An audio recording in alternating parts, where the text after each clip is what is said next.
പ്രതീഷ്, സംസ്ഥാനത്തെ 7 ജില്ലകളിൽ ഇപ്പോൾ പോളിംഗ് പുരോഗമിക്കുകയാണ്. തെക്കൻ ജില്ലകളിൽ തിരുവനന്തപുരം മുതൽ എറണാകുളം വരെയുള്ള ജില്ലകളിലാണ് വോട്ടെടുപ്പ് പുരോഗമിക്കുന്നത്. എന്താണ് സമഗ്രവും സമ്പൂർണവുമായ ഇതുവരെയുള്ള തെരഞ്ഞെടുപ്പ് ചിത്രം?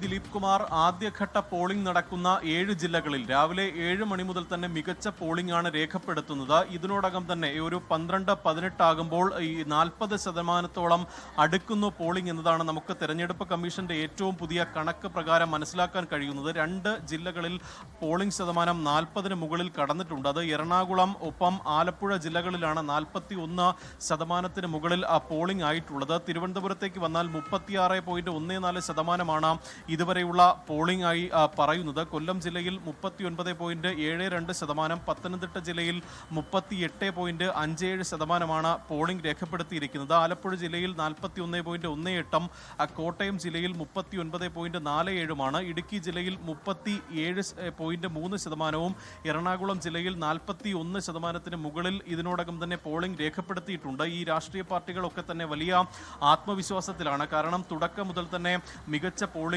രേഖപ്പെടുത്തുന്നുണ്ട്. ഈ കഴിഞ്ഞ മുൻകാലങ്ങളിൽ ഈ ആദ്യഘട്ടങ്ങളിൽ ഇത്രത്തോളം പോളിംഗ് രേഖപ്പെടുത്തിയിരുന്നില്ല. അതുകൊണ്ട് തന്നെ കൂടുതൽ വോട്ടർമാർ ഈ പോളിംഗ് ബൂത്തിലേക്ക് എത്തുന്നത് തങ്ങൾക്ക് ഗുണമാകുമെന്നുള്ള ഒരു പ്രതീക്ഷയിലാണ് ഈ മുന്നണികളും ഒപ്പം ഈ സ്ഥാനാർത്ഥികളും ഒക്കെ തന്നെ ഉള്ളത്. പരമാവധി വോട്ടർമാരെ പോളിംഗ് ബൂത്തിൽ എത്തിക്കാനുള്ള അവസാനഘട്ട ശ്രമങ്ങളൊക്കെ തന്നെ സ്ഥാനാർത്ഥികളുടെ ഭാഗത്ത് നിന്ന് ഉണ്ടാകുന്നുണ്ട്. ഈ പോളിംഗ് ബൂത്തിന് കുറച്ച് മീറ്ററുകൾ അകലെ വിവിധ സ്ഥാനാർത്ഥികൾ നിൽപ്പുണ്ട്. അവസാന വട്ട പ്രചരണവും അവർ ആ ഭാഗത്ത് നിന്ന് ഉൾപ്പെടെ നടത്തുന്നുണ്ട്. അങ്ങനെ തങ്ങൾക്ക് അനുകൂലമാക്കി തീർക്കാൻ, ഈ ജനവിധി തങ്ങൾക്ക് അനുകൂലമാക്കി തീർക്കാനുള്ള എല്ലാ തന്ത്രങ്ങളും ഒക്കെ തന്നെ സ്ഥാനാർത്ഥികളുടെ ഭാഗത്ത് നിന്ന് ഉണ്ടാകുന്നുണ്ട്. ഈ 7 ജില്ലകളിലെ ഒരു സമ്പൂർണ്ണ ചിത്രം എടുത്താൽ വളരെ സമാധാനപരമായാണ് നിലവിൽ ഈ പോളിംഗ് പുരോഗമിക്കുന്നത്. ആദ്യഘട്ടത്തിൽ തിരഞ്ഞെടുപ്പ് മെഷീൻ പ്രവർത്തനരഹിതമാകുന്ന ചില പ്രശ്നങ്ങളൊക്കെ തന്നെ പലയിടങ്ങളിലും ഉണ്ടായിരുന്നു. പക്ഷേ ഒരു മണിക്കൂറിനുള്ളിൽ തന്നെ ഈ പ്രശ്നങ്ങളൊക്കെ തന്നെ പരിഹരിച്ച് മുന്നോട്ട് പോകാൻ കഴിഞ്ഞിട്ടുണ്ട്. ചില ഇടങ്ങളിലൊക്കെ തന്നെ പോളിംഗ് ആരംഭിക്കാൻ കുറച്ച് വൈകിയിരുന്നു. ചില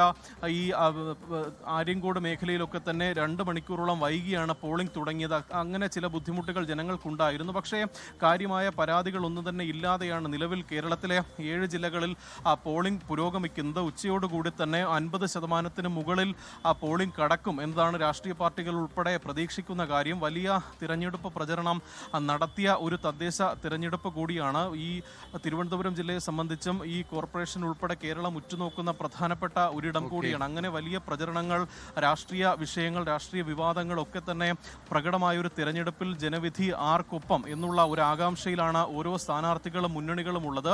അപ്പോൾ തന്നെയും ഈ അവസാന മണിക്കൂറുകളിലും കൂടുതൽ വോട്ടുകൾ തങ്ങൾക്ക് അനുകൂലമാക്കുന്നതിനും കൂടുതൽ സമ്മതിദായകരെ പോളിംഗ് ബൂത്തിൽ എത്തിക്കാനുമുള്ള തന്ത്രപ്പാടിലും പരിശ്രമത്തിലുമാണ് ഓരോ സ്ഥാനാർത്ഥികളും മുന്നണികളും ഉള്ളത്. ദിലീപ് കുമാർ, ലോകത്തെവിടെയായാലും ഏത് സമയത്തും 24 വാർത്തകളും ഓഗ്മെന്റഡ് റിയാലിറ്റി പാക്കേജുകളും എക്സ്പ്ലെയിനറുകളും വിശദമായി കാണാൻ ഞങ്ങളുടെ യൂട്യൂബ് ചാനൽ നിങ്ങൾക്ക് സബ്സ്ക്രൈബ് ചെയ്യാം.